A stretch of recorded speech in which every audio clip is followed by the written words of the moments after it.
सभी स्टूडेंट का स्वागत है मेरे YouTube channel chemistry by Ramniwas Soiwal sir में। और देखो आज अपन लेके आए सॉलिड स्टेट चैप्टर का पार्ट 11 यानी 11वां भाग।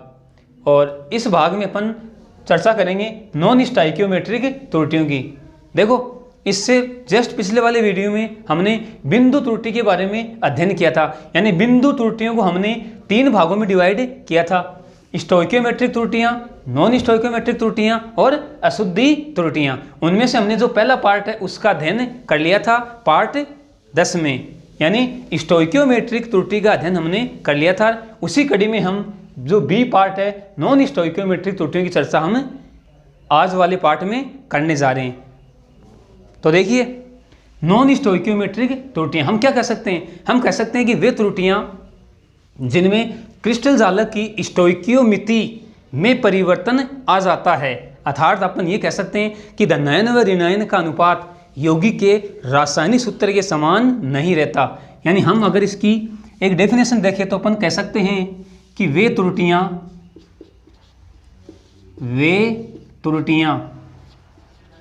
जिनमें क्रिस्टल जालक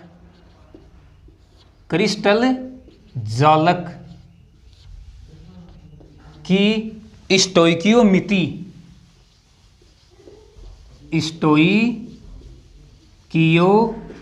कह सकते हैं, स्टोइकियोमेट्रिक कह सकते हैं, और अगर हिंदी की बात करें तो हम इसको कहेंगे रस समीकरण मिति। तो वे त्रुटियां जिनमें क्रिस्टल जालक की स्टोइकियोमिति में परिवर्तन आ जाता है,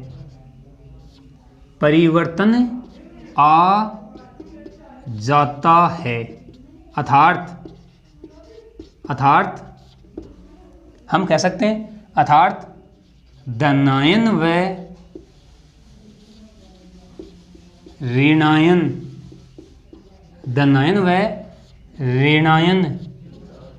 का अनुपात यौगिक के रासायनिक सूत्र के समान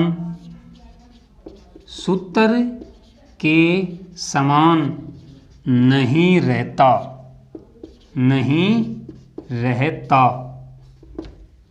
नॉन स्टोइकियोमेट्रिक त्रुटियां कहलाती हैं। नॉन स्टोइकियोमेट्रिक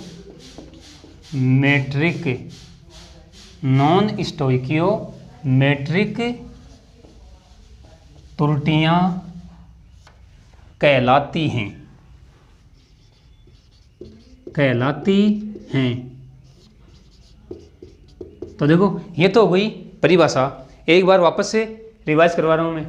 वे त्रुटियां जिनमें क्रिस्टल जालक की स्टोइकियोमिति में परिवर्तन आ जाता है, यानी चेंज आ जाता है, अर्थात धनायन व ऋणायन का अनुपात यौगिक के रासायनिक सूत्र के समान नहीं रहता, नॉन स्टोइकियोमेट्रिक त्रुटियां कहलाती हैं। अब देखो नॉन स्टोइकियोमेट्रिक त्रुटियां 2 प्रकार की होती हैं, यानी मैं यहाँ पे कह दूँ ये त्रुटियां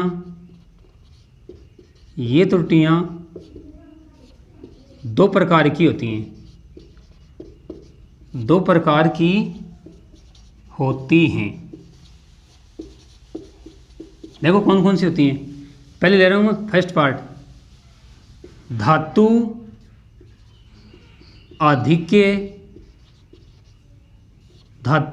आधिक्य दोष बोल दो, त्रुटि बोल दो, एक ही बात है।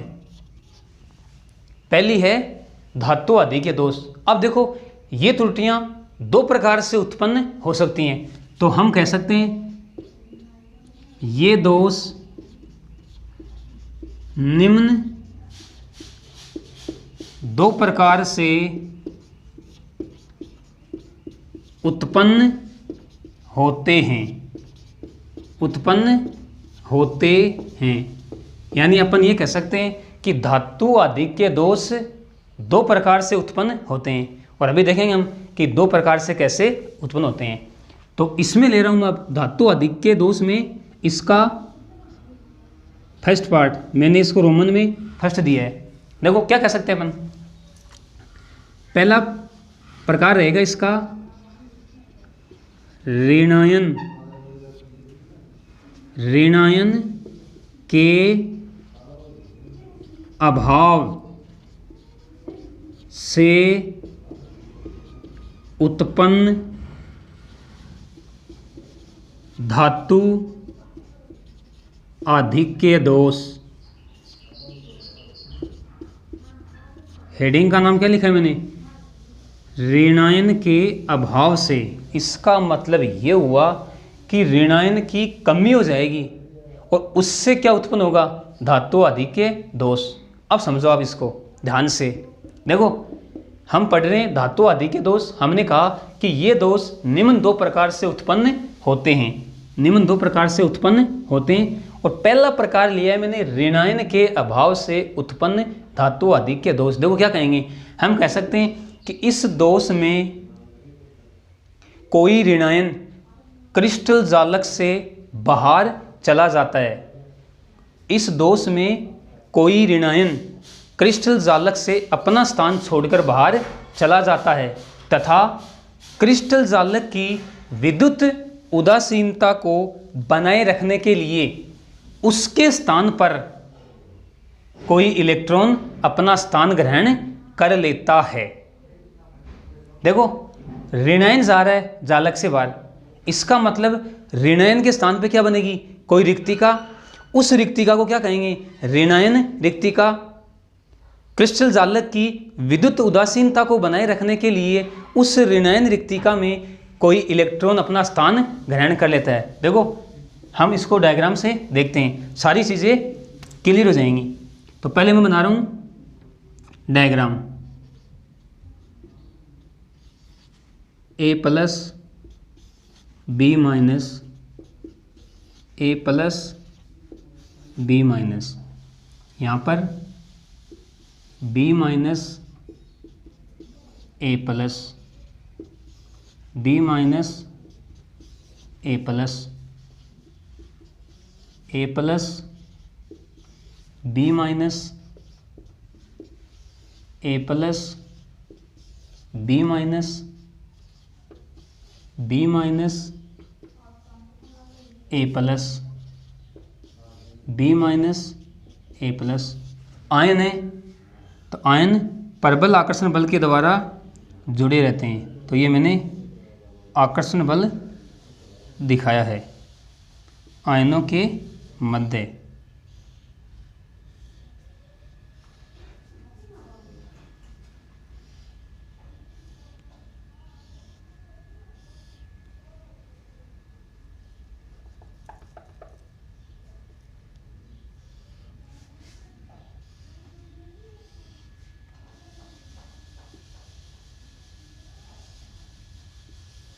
अब देखो ध्यान से आप मेरे साथ साथ समझते जाएंगे। देखो हमने क्या कहा कि इस प्रकार के दोष में कोई ऋणायन क्रिस्टल जालक को छोड़कर क्रिस्टल जालक से बाहर चला जाता है। अब देखो जैसे मान लो मैं इस ऋणायन को हटा रहा हूँ, यानी ये ऋणायन जालक से बाहर चला गया। अब देखो ये जो बनी है ना, इसको हम क्या बोलेंगे? इसको हम बोलेंगे ऋणायन रिक्तिका। क्यों? क्योंकि ये ऋणायन के स्थान पे बनी है, तो इसको बोलेंगे ऋणायन रिक्तिका। देखो सीधी सी बात ये है कि अब इस जालक में ऋणायन की कमी हो गई, ऋणायन का अभाव। तो अब इस जालक की विद्युत उदासीनता को बनाए रखने के लिए कोई इलेक्ट्रॉन आएगा। इसमें क्या आएगा? कोई इलेक्ट्रॉन। देखो मैंने रेड पेन से दिखाया इलेक्ट्रॉन। कोई इलेक्ट्रॉन अपना स्थान ग्रहण कर लेता है। अब देखो इस इलेक्ट्रॉन युक्त ऋणायन रिक्तिका को कहते हैं एफ केंद्र। क्या बोलते हैं? एफ केंद्र। अब आप इस एफ केंद्र को समझो आप कि एफ केंद्र, देखो एफ बना है फोरबेन जेंटर से। किससे बना है? फोरबेन जेंटर। एफ किससे बना है? फोरबेन जेंटर से। और ये एक जर्मन भाषा का शब्द है, जर्मन भाषा का शब्द है, जिसका हिंदी में अर्थ क्या होता है? रंग, यानी कलर। तो सीधा सा मतलब ये है भैया कि इन क्रिस्टल जालकों का जो रंग होता है वो रंग इसी एफ केंद्र की वजह से होता है।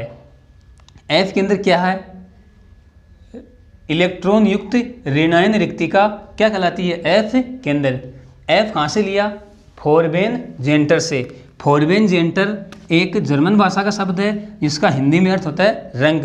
तो अपन कह सकते हैं कि इस प्रकार के दोषों में जो क्रिस्टल जालकों का रंग होता है उस रंग के लिए ये इलेक्ट्रॉन युक्त ऋणायन रिक्तिका उत्तरदायी होती है। या अपन सीधी सी भाषा में ये कह सकते हैं कि एफ केंद्र की वजह से इनका रंग होता है। तो एक बार मैं वापस से रिपीट करा दूं कि इस प्रकार के दोष में कोई ऋणायन क्रिस्टल जालक से अपना स्थान छोड़कर बाहर चला जाता है तथा जालक की विद्युत उदासीनता को बनाए रखने के लिए कोई इलेक्ट्रॉन उस ऋणायन रिक्तिका में अपना स्थान ग्रहण कर लेता है तथा इस इलेक्ट्रॉन युक्त ऋणायन रिक्तिका को एफ केंद्र कहते हैं तथा यह एफ केंद्र ही इन जालकों के रंग के लिए उत्तरदायी होता है। तो अपन कह सकते हैं इस प्रकार ऋणायन के अभाव से धातु आदि के दोष उत्पन्न होता है। अब देखो हम एग्जाम्पल की बात करते हैं कि यह दोष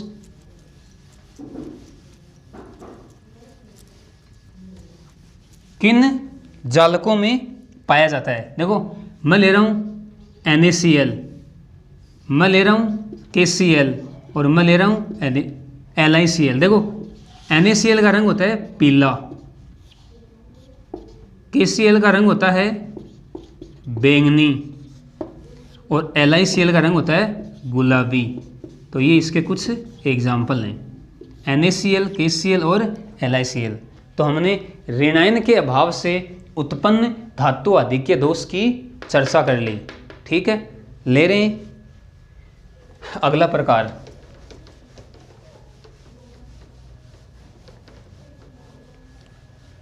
देखो अगला प्रकार कौन सा आएगा? Second part.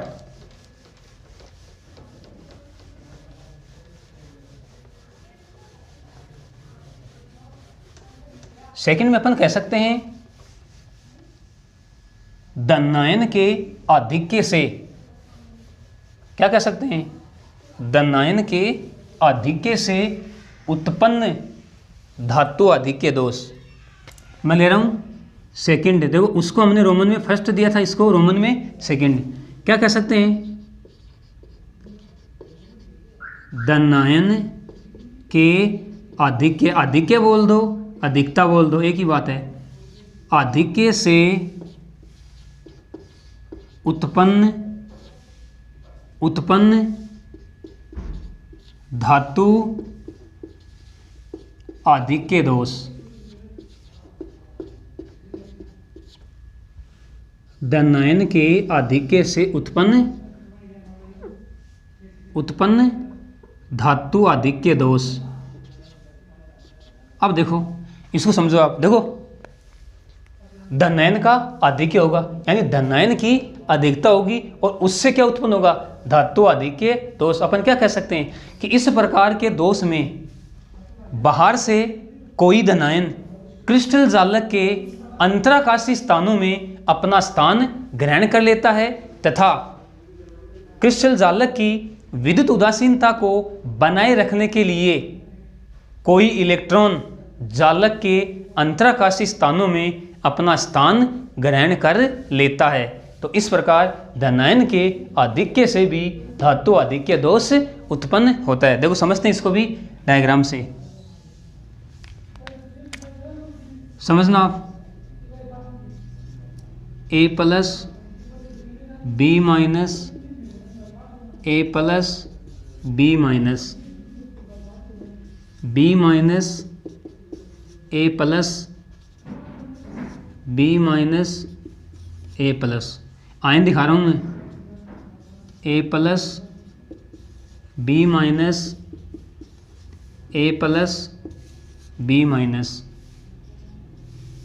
B minus A plus B minus और A प्लस। ये मैं आकर्षण बल दिखा रहा हूँ।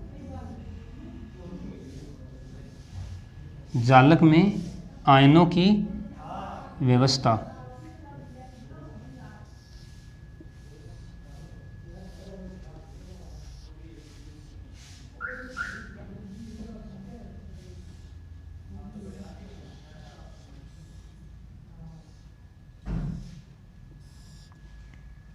देखो क्या कहा था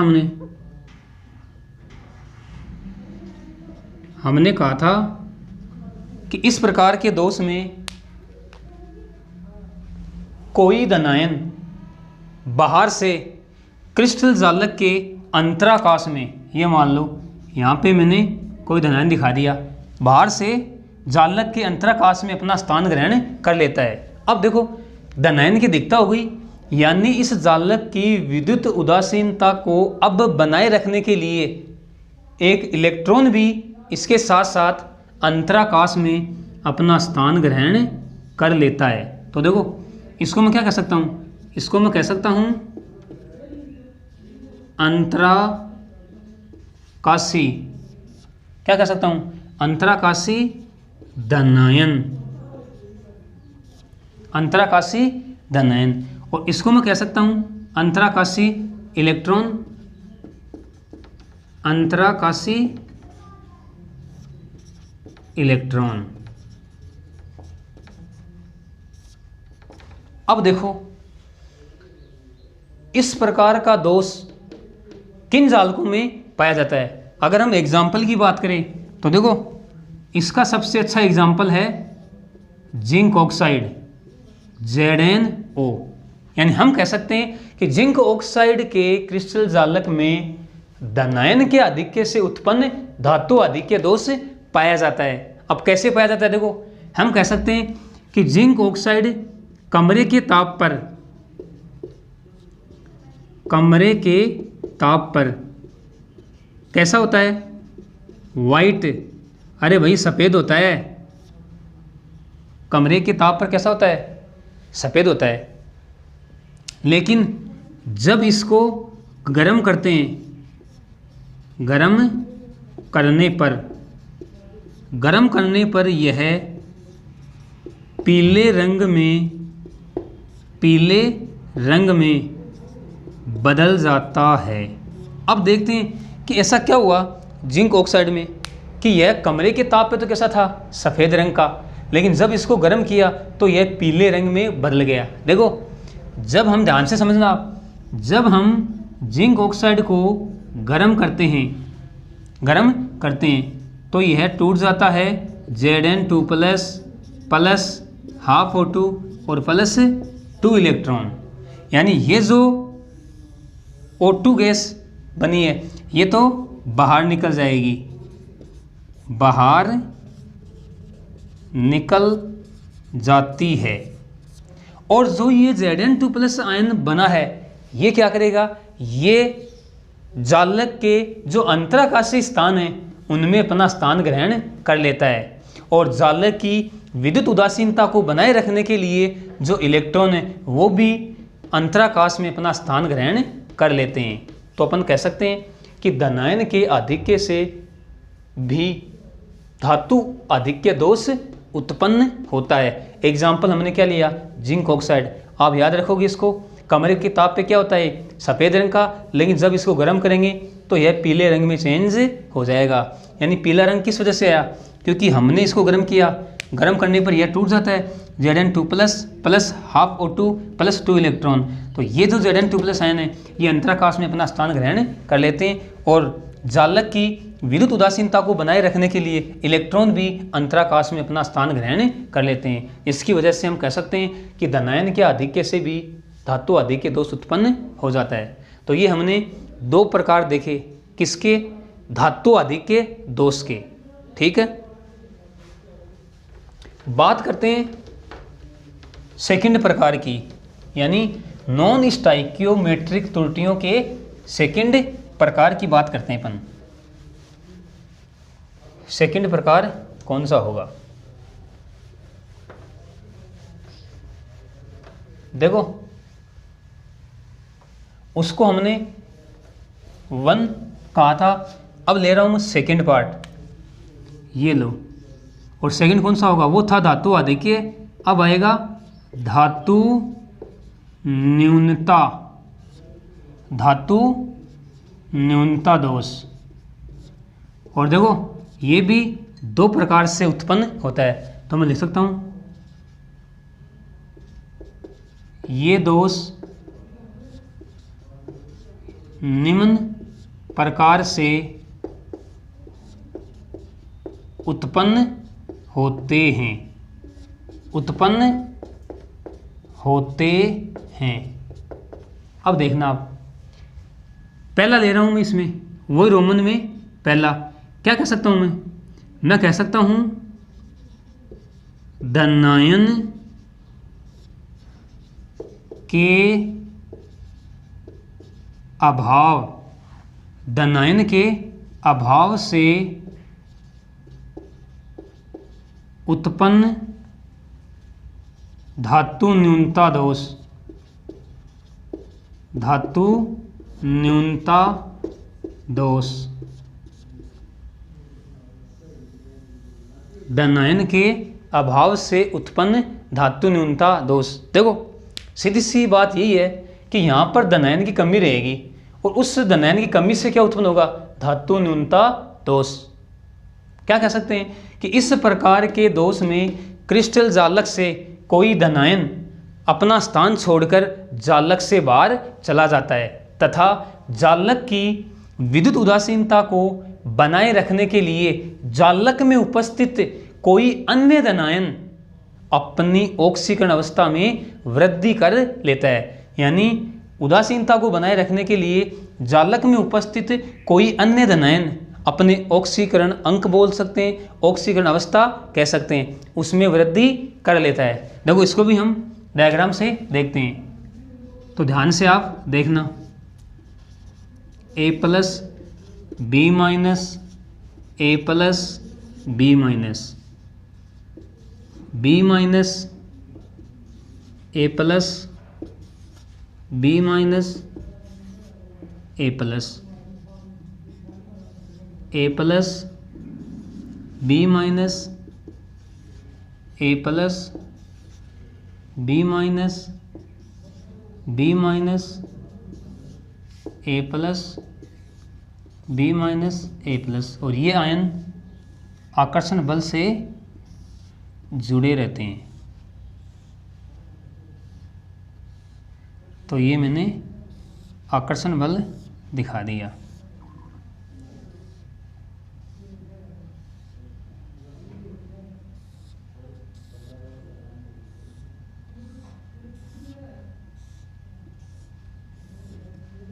अब देखते हैं क्या कह सकते हैं कि इस प्रकार के दोष में कोई धनायन जालक से अपना स्थान छोड़कर जालक से बाहर चला जाता है। जैसे मान लो मैं इस धनायन को बाहर निकाल रहा हूँ, निकल गया। अब इस जालक की उदासीनता को बनाए रखने के लिए जालक में उपस्थित कोई अन्य धनायन अपनी ऑक्सीकरण अवस्था में वृद्धि कर लेता है। अब एक धनायन गया तो मतलब इसमें एक की वृद्धि हो गई, यानी यहाँ पे मैं दिखाऊंगा 2+, तो मैं कह सकता हूँ धनायन की ऑक्सीकरण अवस्था में वृद्धि, ऑक्सीकरण अवस्था में वृद्धि। और यहाँ पर क्या हो गया, यहाँ पे मैं कह सकता हूँ धनायन की कमी, धनायन की कमी बोल दो या धनायन का अभाव बोल दो। अब देखो इस प्रकार का दोष किन जालकों में पाया जाता है। तो एग्जाम्पल की बात करूं तो देखो एग्जाम्पल होता है FeO, यानी आयरन का कोई ऑक्साइड है FeO। अब देखो इसमें एक तो क्या है Fe2+ और एक क्या है O2- आयन, यानी इसमें Fe2+ आयन है और O2- आयन है। अगर मैं इनके अनुपात की बात करूं तो यहाँ पर देखो अनुपात क्या होता है 0.95:1। देखो ये अनुपात साफ साफ दिखाई दे रहा है कि ये जो अनुपात है ये यौगिक के रासायनिक सूत्र के समान नहीं है। अरे हमने ये तो कहा था कि इन त्रुटियों में धनायन व ऋणायन का जो अनुपात है वो यौगिक के रासायनिक सूत्र के समान नहीं होता है। अब देखो क्या होता है इसमें, Fe2+ का जो क्रिस्टल जालक होगा, यानी जालक में जो Fe2+ आयन होते हैं उनकी कमी हो जाती है, यानी कोई Fe2+ आयन जालक से बाहर चला जाता है।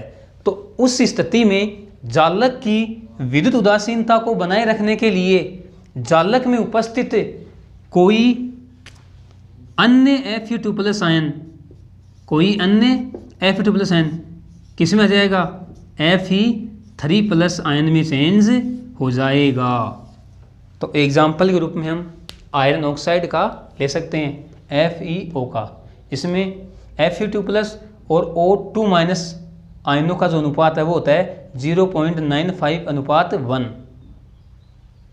जालक से कोई Fe2+ आयन बाहर चला जाएगा और उस स्थिति में जालक की उदासीनता को बनाए रखने के लिए जालक में उपस्थित कोई अन्य Fe2+ आयन Fe3+ आयन में चेंज हो जाएगा। तो ये हमने धनायन के अभाव से धातु न्यूनता दोष देख लिया। यानी अपन कह सकते हैं कि धनायन की कमी से भी जालक में धातु न्यूनता दोष उत्पन्न हो जाता है। लेते हैं इसका सेकंड पार्ट।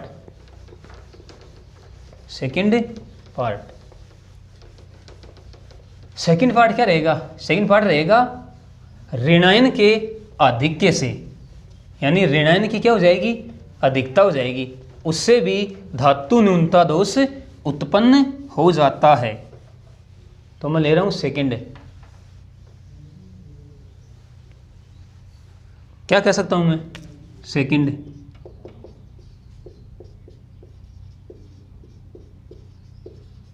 ऋणायन के आधिक्य से उत्पन्न धातु न्यूनता दोष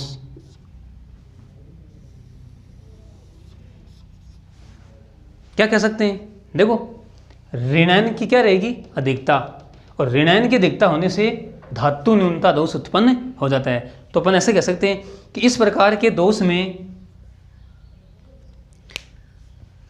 क्रिस्टल जालक के अंतराकाशीय स्थानों में बाहर से कोई ऋणायन अपना स्थान ग्रहण कर लेता है तथा जालक की विद्युत उदासीनता को बनाए रखने के लिए जालक में उपस्थित कोई धनायन अपनी ऑक्सीकरण अवस्था में वृद्धि कर लेता है। देखते हैं इसको भी डायग्राम से। A+, B-, A+, B-, B-,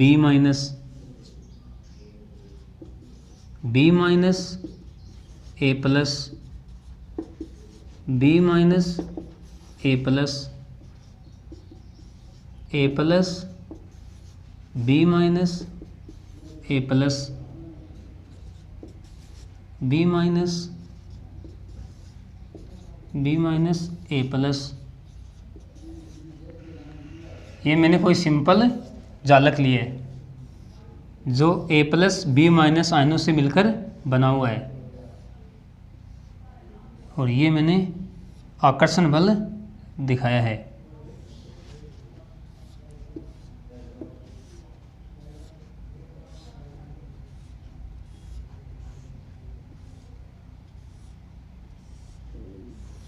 अब देखो ऋणायन के अधिक्य से, यानी यहाँ पर ऋणायन की अधिकता हो जाएगी। हमने क्या कहा कि इस प्रकार के दोष में बाहर से कोई ऋणायन जालक के अंतराकाश में अपना स्थान ग्रहण कर लेता है। जैसे मान लो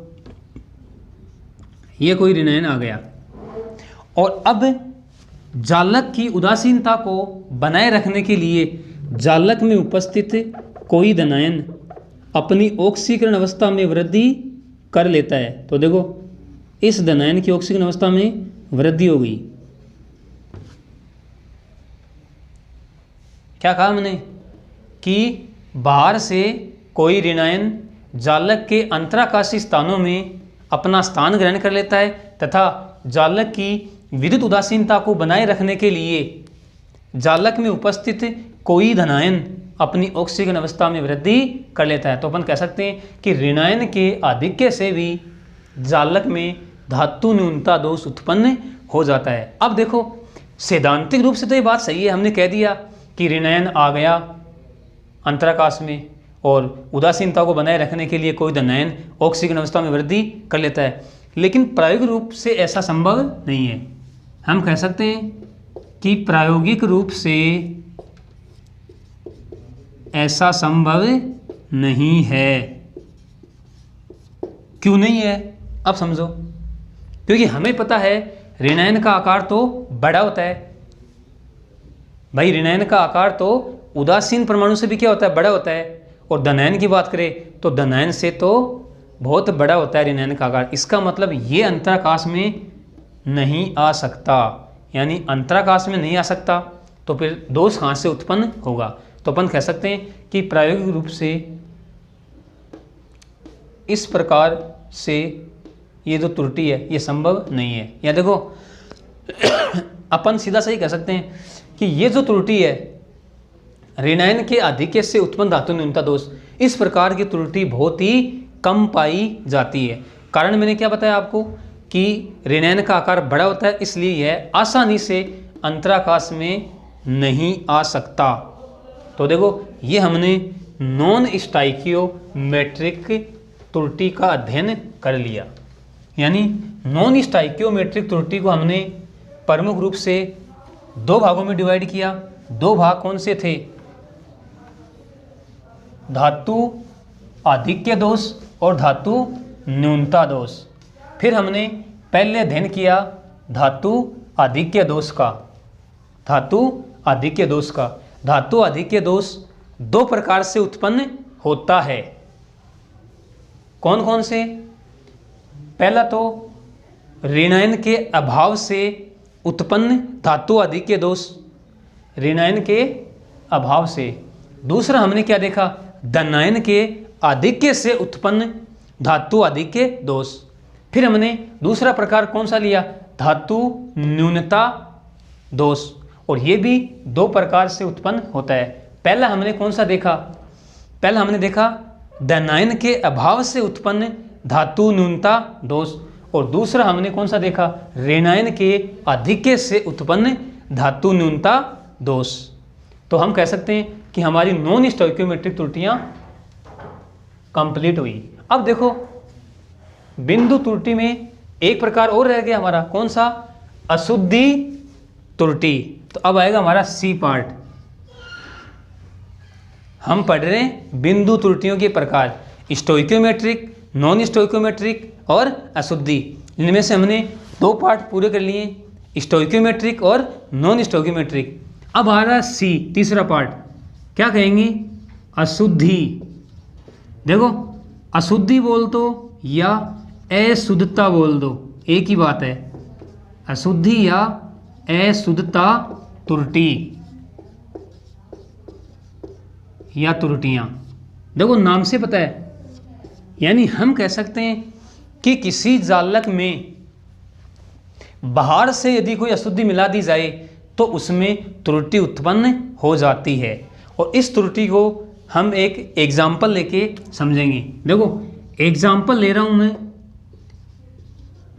NaCl में SrCl2 की अशुद्धि मिलाने पर उसमें त्रुटि उत्पन्न हो जाती है, त्रुटि उत्पन्न हो जाती है, और इसी त्रुटि को क्या बोलेंगे? अशुद्धि त्रुटि। तो हम NaCl में SrCl2 की अशुद्धि मिलाएंगे। देखो होगा क्या, मैं आपको पहले बता दूं, जब हम NaCl में SrCl2 की अशुद्धि मिलाएंगे तो देखो पहले समझो इसको, बाद में हम इसका डायग्राम बनाएंगे। इसमें तो क्या है? इसमें तो Na+ और Cl- ये दो आयन है, और इसमें क्या है? इसमें Sr2+ और प्लस 2Cl, ये आयन है। अब देखो जब हम NaCl में SrCl2 मिलाएंगे अशुद्धि के रूप में, तो ये जो Sr2+ आयन है ये 2 सोडियम आयनों का प्रतिस्थापन कर देगा, यानी 2 सोडियम आयनों के स्थान पर रिक्तियां बन जाएंगी। एक बार समझ रहे हैं हम, इसको डायग्राम बाद में बनाएंगे।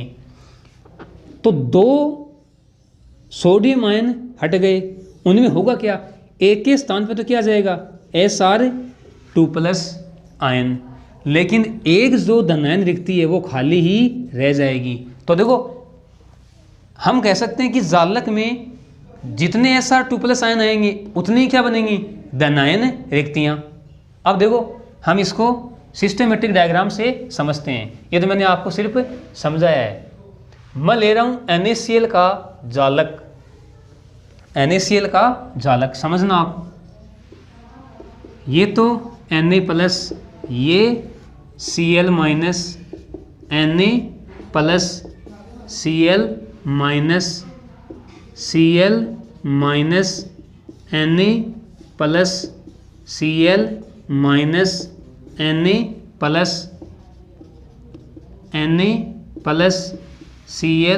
Na+, Cl-, Cl-,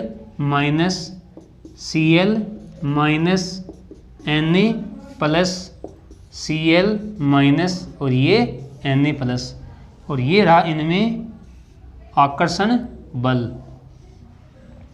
ध्यान से आप समझोगे मेरे साथ साथ, कंसंट्रेट होके। ये मैंने NaCl का जालक बना दिया, जालक में आयनों की व्यवस्था दिखा दी। देखो अभी तक मैंने इसमें कोई अशुद्धि नहीं मिलाई है, अभी तक कोई अशुद्धि नहीं मिलाई है, यानी अभी मैंने सिर्फ क्या दिखाया है, NaCl का जालक, इसमें Na+, Cl-, Na+, Cl-, Cl-, Na+ ion व्यवस्थित रहते। अब देखो मैं मिलाऊंगा इसमें SrCl2 की अशुद्धि। जब मैं इसमें SrCl2 की अशुद्धि मिलाकर इसको ठंडा करूंगा तो मुझे एक चीज दिखाई देगी कि यह Sr2+ आयन 2 सोडियम आयनों को हटा देता है। ये लो 2 सोडियम आयन हटा दिए, अब एक के स्थान पे तो खुद आ जाएगा कौन, Sr2+ आयन, लेकिन एक धनायन के स्थान पर, यानी अपन कह सकते हैं कि एक Na+ आयन के स्थान पे रिक्तिका बन जाती है और इसको बोलेंगे धनायन रिक्तिका। क्यों कहा, क्योंकि यह धनायन की वजह से बनी है, तो हम कह सकते हैं ये धनायन रिक्तिका बन गई। देखो ओवरऑल हम क्या कह सकते हैं कि NaCl के जालक में SrCl2 की अशुद्धि मिलाकर इसको ठंडा करते हैं तो Sr2+ आयन 2 सोडियम आयनों का प्रतिस्थापन कर देता है, जिसकी वजह से 2 धनायन रिक्तियां बनती हैं, जिनमें से एक रिक्तिका में तो Sr2+ अपना स्थान ग्रहण कर लेता है, लेकिन एक धनायन रिक्तिका खाली रहती है। अब देखो एक Sr2+ आया, एक धनायन रिक्तिका बनी, अगर 2 आते तो 2 धनायन, यानी यहाँ से एक चीज़ समझ में आई है कि जितने Sr2+ आएंगे उतनी ही जालक में धनायन रिक्तिका बनेंगी। ये चीज़ आप ध्यान में रखोगे, क्यों, क्योंकि यहाँ से कई बार न्यूमेरिकल्स भी बनता है। तो ये हमने NaCl में SrCl2 की अशुद्धि मिलाई तो उसमें त्रुटि उत्पन्न होगी, इस त्रुटि को हम कहते हैं अशुद्धि त्रुटि। देखो एक एग्जाम्पल और आप याद रखोगे, एक तो ये हो ही गया NaCl में SrCl2 की अशुद्धि, एक आप याद रखोगे AgCl में CdCl2 की अशुद्धि। अब देखो एक चीज़ और, कई बार एक नंबर की क्वेश्चन में पूछ बैठता है। देखो हमने इसमें किया क्या, हमने NaCl के जालक में बार से अशुद्धि मिलाई, तो बार से जो अशुद्धि मिलाने की जो प्रक्रिया है इसको बोलते हैं डोपिंग। याद रखोगे कई बार सीधा क्वेश्चन पूछ लेता है यहाँ से कि डोपिंग या अपमिश्रण किसे कहते हैं, तो अपन क्या कहेंगे, जालक में बाहर से अशुद्धि मिलाने की जो प्रक्रिया है उसको डोपिंग या अपमिश्रण कहते हैं। तो इसको भी आप याद रखोगे। तो ये हमारी अशुद्धि या अशुद्धता त्रुटि कंप्लीट हुई, इसको इम्प्योरिटी डिफेक्ट भी बोलते हैं। अब देखो इससे संबंधित एक न्यूमेरिकल अपन देखते हैं कि न्यूमेरिकल कैसे पूछता है, तो वो भी आप मेरे साथ साथ समझेंगे और फिर अपनी नोटबुक में लिख लेंगे। ध्यान से समझना। देखो न्यूमेरिकल कैसे बनता है। यहाँ से न्यूमेरिकल, पहले मैं क्वेश्चन लिख रहा हूँ। क्वेश्चन यहाँ से ऐसे पूछता हूँ, मान लो ये क्वेश्चन पूछ लिया आपको, यदि NaCl को SrCl2 के 10 की घात -3 मोल प्रतिशत से डोपित किया जाए। डोपित का मतलब मिलाई जाए। डोपित किया जाए तो दनायन रिक्तिकाओं